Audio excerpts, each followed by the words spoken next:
Hello friends, कैसे हैं आप सभी लोग। आई होप आप सभी लोग ठीक होंगे।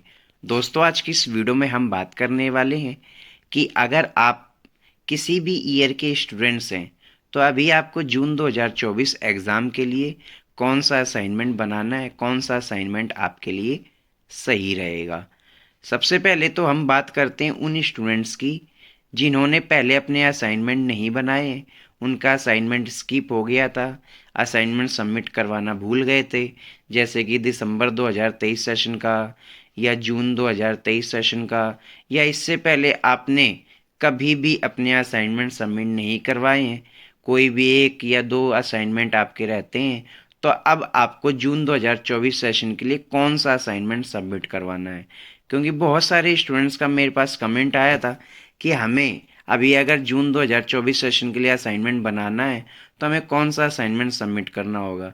हमारा एडमिशन जुलाई 2020 का है या जुलाई 2021 का है, तो आपका एडमिशन चाहे किसी भी सेशन का हो, आप चाहे किसी भी ईयर के या किसी भी सेमेस्टर के स्टूडेंट्स हो, अगर आप अपने असाइनमेंट अभी जून 2024 सेशन के लिए सबमिट करने जा रहे हैं तो आपको असाइनमेंट जो है वो लेटेस्ट वाला बनाना है। लेटेस्ट वाला मतलब कि आप अभी असाइनमेंट सबमिट करने जा रहे हैं जून 2024 सेशन के लिए, तो आपको 2023-24 का असाइनमेंट बनाना है। तो सिंपली आपको यहाँ पर असाइनमेंट वाले सेक्शन में आना है। यहाँ पर मास्टर डिग्री प्रोग्राम पे आप जाएंगे तो जितने भी आपके ईयरली बेस्ड प्रोग्राम है, जैसे कि आपका master of history, master of political science, MA philosophy, MA psychology, MA sociology, MA economics, MA public administration, तो 2023-24 के असाइनमेंट आपको यहाँ पर बनाने हैं।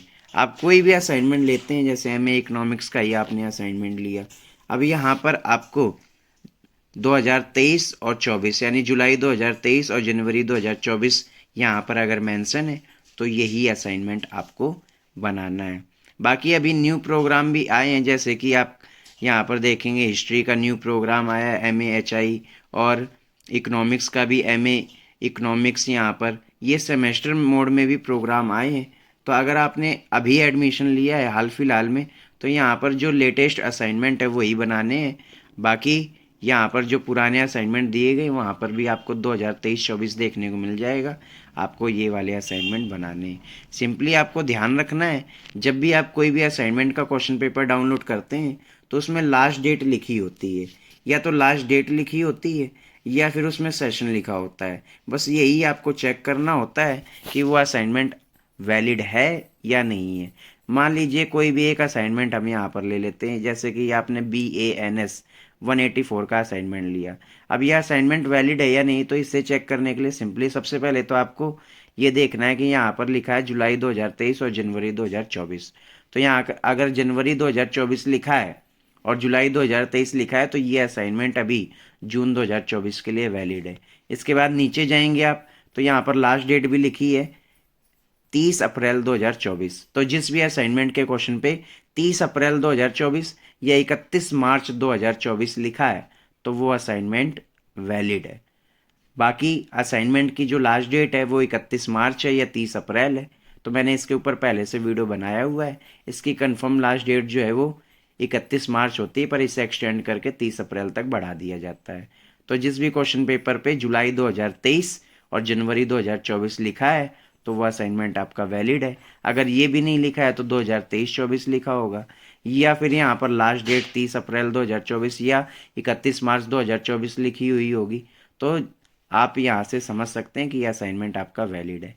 अगर ये भी नहीं लिखा है तो यहाँ पर ऐसे भी लिखा हो सकता है, जैसे कि है तो यहाँ पर ऐसे भी यहाँ पर मेंशन हो सकता है, जैसे कि आप कुछ असाइनमेंट देखेंगे तो यहाँ पर लिखा होगा 1 जनवरी 2024 से 31 दिसंबर 2024। तो जिसमें वैलिडिटी 31 दिसंबर 2024 तक की दी है वो असाइनमेंट का क्वेश्चन पेपर भी वैलिड है। इसके बाद कुछ और भी क्वेश्चन पेपर आपको देखने को मिल जाएंगे, जिसमें जैसे कि मैंने ये BEVAE 181 का असाइनमेंट का क्वेश्चन पेपर डाउनलोड किया, तो यहाँ पर आप देखेंगे इसमें भी लिखा है 31 दिसंबर 2024, तो ये भी वैलिड है। इसके बाद यहाँ पर आप BCom के असाइनमेंट के क्वेश्चन पेपर पे जाएंगे तो यहाँ पर आप देखेंगे तो इसमें आपको देखने को मिलेगा, जैसे मैंने ये असाइनमेंट का क्वेश्चन पेपर डाउनलोड किया, BCOC 131, यहाँ लिखा 30 जून 2024। तो जिन क्वेश्चन पेपर पे 30 जून 2024 लिखा है वैलिडिटी, तो वो असाइनमेंट का क्वेश्चन पेपर भी वैलिड है। बस यही देख के आपको असाइनमेंट का क्वेश्चन पेपर डाउनलोड करना है।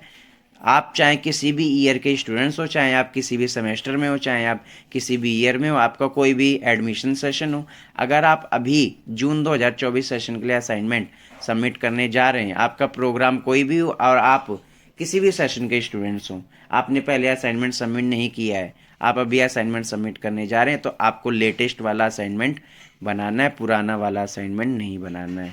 आपको 2023-24 का असाइनमेंट बनाना है, जिसमें जुलाई 2023 जनवरी 2024 मेंशन होगा, या फिर उसमें लास्ट डेट 31 मार्च 30 अप्रैल मेंशन होगी, या फिर उसमें वैलिडिटी 30 जून 2024 तक या 31 दिसंबर 2024 तक ये मेंशन होगा। ये सारी चीज़ें मेंशन है, तो आपका असाइनमेंट का क्वेश्चन पेपर वैलिड है। अब कुछ ऐसे भी क्वेश्चन पेपर हैं, जैसे कि यहाँ पर BCA, जैसे जो सेमेस्टर मोड में प्रोग्राम है आपके, तो जैसे कि आपने यहाँ पर डाउनलोड किया ये फर्स्ट सेम का असाइनमेंट, तो यहाँ पर लिखा होगा, जैसा कि आप यहाँ पर देख रहे हैं, जनवरी 2024 के लिए वैलिड है, और यहाँ पर लिखा भी है 30 अप्रैल 2024 जनवरी से जून सेशन के लिए। तो आपको यहाँ पर देखना है, सेमेस्टर मोड के प्रोग्राम हैं जितने भी, या सर्टिफिकेट मोड के प्रोग्राम हैं जितने भी, उसमें जनवरी 2024 मेंशन होगा। अगर हम यहाँ पर सर्टिफिकेट प्रोग्राम की लिस्ट में जाते हैं, तो हम कोई भी एक डाउनलोड करते हैं, जैसे लिखा है जनवरी 2024, तो यहाँ पर आप डाउनलोड करेंगे तो यहाँ पर आ जाएगा। जैसे कि मैंने ये एक असाइनमेंट का क्वेश्चन पेपर डाउनलोड किया, तो यहाँ पर नीचे आप जाएंगे तो यहाँ पर इसकी वैलिडिटी लिखी होगी कि ये कब के लिए वैलिड है। तो ऐसे आप चेक कर सकते हैं कि आपका असाइनमेंट वैलिड है या फिर नहीं है। उसमें आपका साफ साफ लिखा होता है, जैसे इसमें 2023 लिखा है, अभी लेटेस्ट असाइनमेंट इसका नहीं आया है, तो आपको बस यही चीज़ें ध्यान रखनी है। तो दोस्तों, आई होप आपको समझ आ गया होगा कि कौन सा असाइनमेंट वैलिड है और कौन सा असाइनमेंट वैलिड नहीं है। तो दोस्तों, वीडियो अच्छी लगी हो तो वीडियो को लाइक करें, अपने दोस्तों में ज़्यादा से ज़्यादा शेयर करें, चैनल को सब्सक्राइब करना बिल्कुल ना भूलें। धन्यवाद।